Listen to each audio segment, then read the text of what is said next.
मंच पर कोई गायिका गाना गा रही हो और नीचे बंदूक लेकर उसके नशे में चूर युवा हर्ष फायरिंग कर रहे हो, तो समझ लीजिएगा कि बिहार में आपका स्वागत है। और उसी बिहार में कभी किसी गोलू राजा को कार्यक्रम के दौरान गोली लग जाती है, तो किसी निशा उपाध्याय को कार्यक्रम के दौरान गोली लग जाती है और उनका इलाज हो जाता है। लेकिन अफसोस कि प्रशासन को कोई फर्क नहीं पड़ता और भोजपुरी के नाम पर बकैती करने वाले वो गधे आदमियों को, गधे लोगों को ये समझ नहीं आता कि मंच पर कार्यक्रम चल रहा है तो आपको बेफिजूल का अपना बंदूक निकाल कर लहराना नहीं होता है। निशा उपाध्याय कल छपरा में एक कार्यक्रम कर रही थी। निशा उपाध्याय एक बेहतरीन गायिका हैं। लोग उनको सब वहां पर सुनने आए थे और फिर उसके बाद जब वहां पर हर्ष फायरिंग शुरू हुई तो निशा के पैर में गोली लग गई।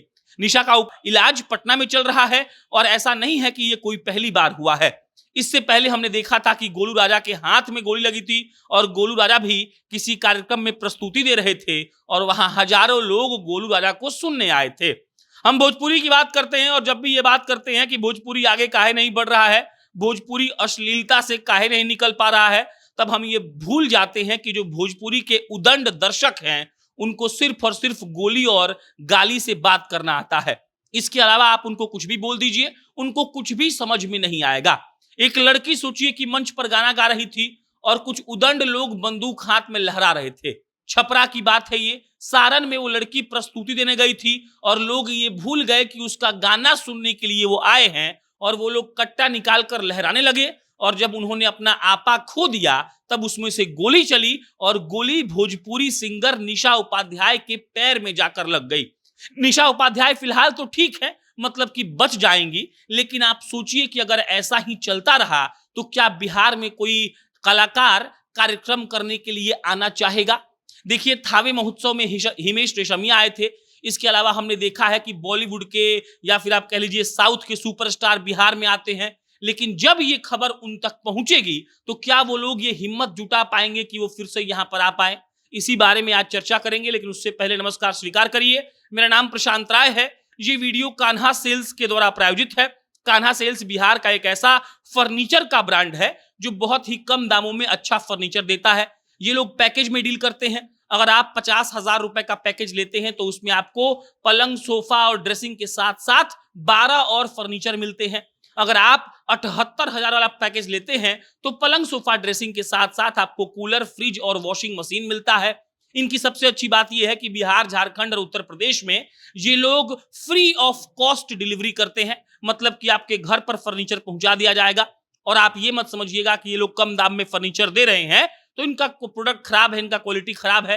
दरअसल इनके पास अपना मैन्युफैक्चरिंग यूनिट है जिसके चलते ये लोग अच्छे प्रोडक्ट देते हैं, अच्छी क्वालिटी भी देते हैं, लेकिन दाम कम होता है।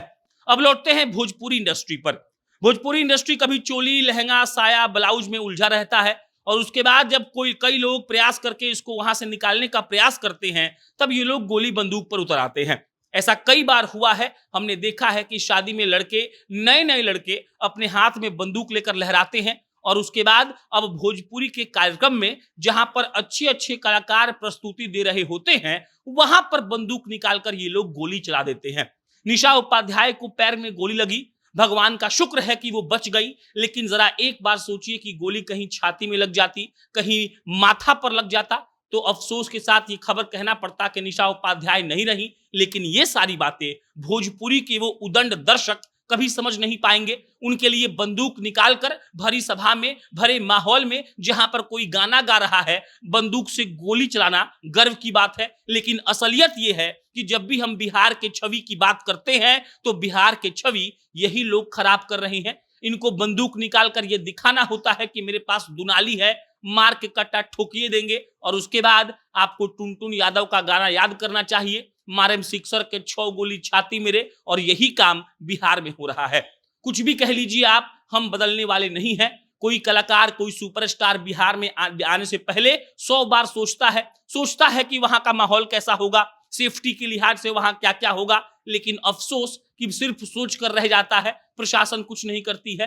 अभी ऐसा खबर है कि प्रशासन उन लोगों को खोज रही है, लेकिन हम दावे के साथ कह सकते हैं कि जिन लोगों ने गोली चलाई थी उनको कुछ नहीं होगा और अगले बार कोई कलाकार फिर से ऐसे ही परफॉर्मेंस दे रहा होगा, वहां पर भी बंदूक निकाली जाएगी ठाए ठाए की आवाज होगी और उसके भी किसी शरीर के अंग पर गोली लग जाएगी और बस ये खबर बनकर रह जाएगा कि फलना आदमी ने फलना कार्यक्रम कर रहे कलाकार को गोली मार दिया, वो सुरक्षित है या फिर वो असुरक्षित है। बाकी आप सोचिए, हम और हमारा भोजपुरी कहां जा रहा है। जब भी हम कहते हैं कि देखिए भोजपुरी को खूब आगे बढ़ाना है, विश्व स्तर का भाषा बनाना है, उसमें अच्छी फिल्में बनानी है, अच्छे गाने बनाने हैं, तो क्या वाकई में हम ऐसा कर रहे हैं? हमको तो नहीं लगता है। आपको क्या लगता है? कमेंट बॉक्स में बताइएगा। फिर जल्दी किसी नई खबर के साथ मिलेंगे। बहुत बहुत धन्यवाद।